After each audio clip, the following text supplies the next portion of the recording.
Hey everybody, welcome to Average Guy Opinions. It's getting darker.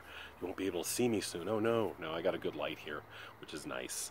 So, part two of opening up school. So I told you about the COVID thing. That was where we left off. And then, so that was like yesterday around lunchtime that happened. In fact, I had to bring the dude his lunch. He knocks on the window. He's like trying to do sign language, and then he finally calls me. And I thought it was funny because like this is the closest phone call in the world because he was literally like 4 feet away on the other side of the window when I was in the break room. He goes, "Yeah, can you bring me my backpack and my lunch?" I was like, "Yeah, what's going on, man?"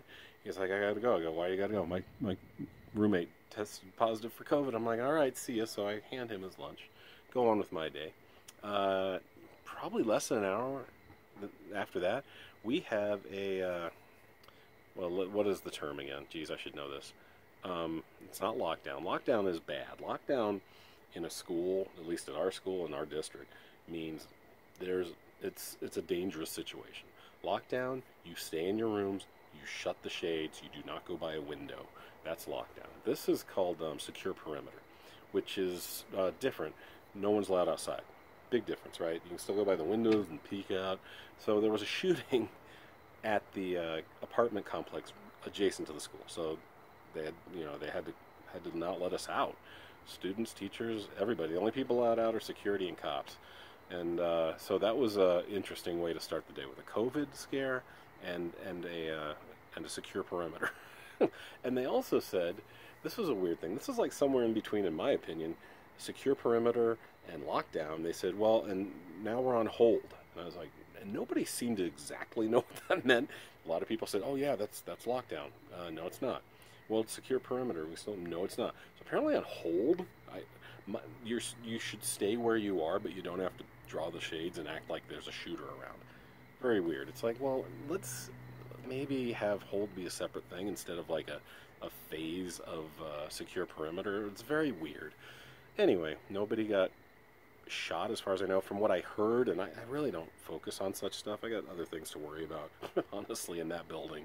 Apparently a couple of our female students witnessed the shooting, so that's why it was a big deal. That's what I heard. I don't know. But so yeah, so that was day one. Day effing one where I work. Pretty good day other than that, I guess. I don't know. It's nutty. So yeah, let's go to today was day two, and today was weird too. It was okay for me. So now, like I explained in the last video, we call them A days and B days. So the kids have 8 classes total. Generally, they may have a period off. Logan's so ahead of things that he actually has 2 periods off on his A days. So he's chilling. He has 2 easy classes, and then he has his 3rd and 4th periods off. And I was like, okay, you have no excuses not to get good grades this year. And then on his B days, more difficult classes, but still not super hard. The hardest one he has is like basically an Algebra 2 trig type of class, which is tough. And but outside of that, he has U.S. history, he has psychology and sociology and sports, and he has drawing and painting. I forgot what he had on his first day, but pretty easy schedule. Yeah, I think he's got an English class on his first day, and then there's another one, but hey, as a dad, I remembered 5 out of 6. I'm feeling pretty good. That's 83%, right? Okay, pretty good. So, but yeah, so I told him, hey, you utilize that time, please. Don't just listen to your podcasts and stuff. Please do your homework while you have like 3 full hours to do it here at school. Come on, man, that's a huge leg up. So, so with him, great. I'm not worried. The only issue is he's not sure if he's in an honors class or a college prep class, which are apparently slightly different. He said they were going over quadratic equations like day one, and he's like, I don't even remember how to do that. I don't think I can do that. I was like, well, then opt out for something easier. I don't care. You're on track. You're ahead of everything. You're a smart kid. If you take something that's slightly below, if you want to take geometry, I don't care. I didn't get through geometry in high school. You're fine, okay? So you know how to think, you know how to act. At 16 and 17 in a couple months, I'm not worried about you at all. So on Logan's A days, and the whole school is A day, right? Do 4 classes on A day, the other 4 classes on B day, and switch back and forth.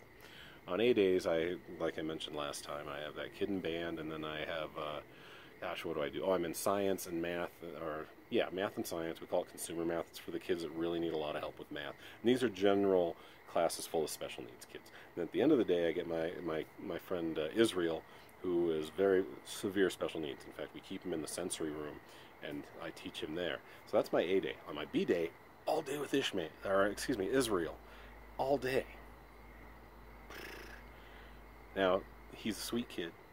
But when I was teaching him during remote, when I went to his house back in, I think it was November, I kind of pushed him a little too hard on the first day, and he clawed me and bit me. So, we have that in our history. However, I treat him like a 17-year-old young man, like he is. He's a senior. I know he, at the very least, he will always need assistance, always. It just depends how much assistance, and so I'm working with him. He's still in a diaper. He can barely speak. Physically he's pretty good. He's very thin, but other than that, he does okay. He's a little wobbly, but I mean, he's not in a wheelchair or anything. He doesn't need a feeding tube. So in a lot of ways, he's pretty well off. And he does smile a lot. He has a lot of fun. If he farts or burps, he thinks it's hilarious. I laugh along with him. But we do try to learn stuff. And like today, I'd never seen anyone try to write with him. And so I said, hey, just write. I had no idea what he could do. He writes almost as good as Dante, and it's not the neatest writing. You almost need a little bit of a Rosetta Stone to understand it, but you can, if you take the word that he's trying to spell, or, because it was just like, what was the hardest word we had? I think it was airline or something. It was a 7-8 letter word. You have it here printed, right, and then he writes next to it. It's on like a laminated board, so we use a wipe erase marker. But you could tell that that's what he's doing, right? And so he did great. At first I was saying like, hey, I would say each letter, and I said, wait a second, maybe I'm not giving him enough credit. And I just said, okay, just do it. And he did it. He didn't need me to go letter by letter. So that was good. That was a big deal for him and me. I felt pretty good about that. But I am with him all day. And we're just in today, and especially at the end of the year, or at the beginning of the year, this always happens in the school systems. Clusterfuck. Especially in the special needs department, because we're figuring out new kids and what they're capable of. We may have to switch their classes. We are maybe losing, sometimes gaining, paraprofessionals to work with these kids. We're learning their strengths still, especially the new ones. Like me, I'm not sure why I'm with this kid, but maybe it's because I have a past with him, and I did assist with him a little last year. And I will try hard with him, but I feel like I do better in a classroom. I love being in a classroom. What I'm getting to is I'm going to get fat. I really got to watch my intake now, because before, like last year, they're blown away by my energy, because when I go to like what we call it adaptive PE, because there's special needs kids and typical kids in there, we have a lot of fun, and I play with them. I'm running circles around people half my age because I like to play. I'm not like as physically fit as I like to be, but I play. I have fun, and so for some reason they didn't put me in there this year. Maybe I was having too much fun. I don't know. I thought I was doing great. I thought I was getting the kids into it. I thought I was interacting well with the kids and teaching them stuff and having a lot of fun, but I don't know. So I'm not in there this year. But yeah, so I got Israel.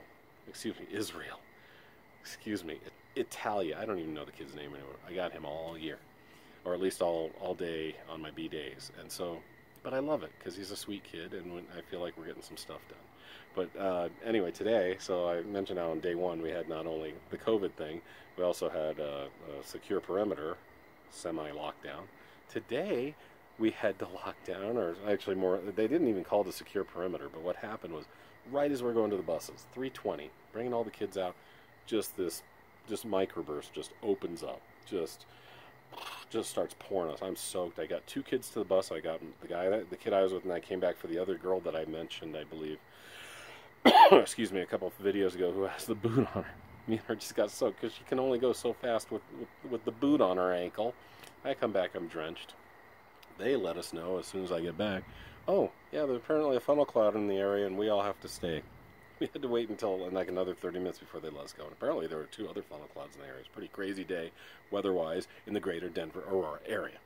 But, so it's been an interesting 2 days, whether it's weather-based, virus-based, gun and bullet-based. It's never boring at my school. So, yeah, looking forward to tomorrow, which is Friday, and hopefully it'll be a mellow day. We shall see. Thanks you guys for listening. I'm going to end this one slightly early because I'm tired because of work and school, all that. Thanks for listening. Thanks for watching. Thanks for your support. Talk to you guys next time. Bye.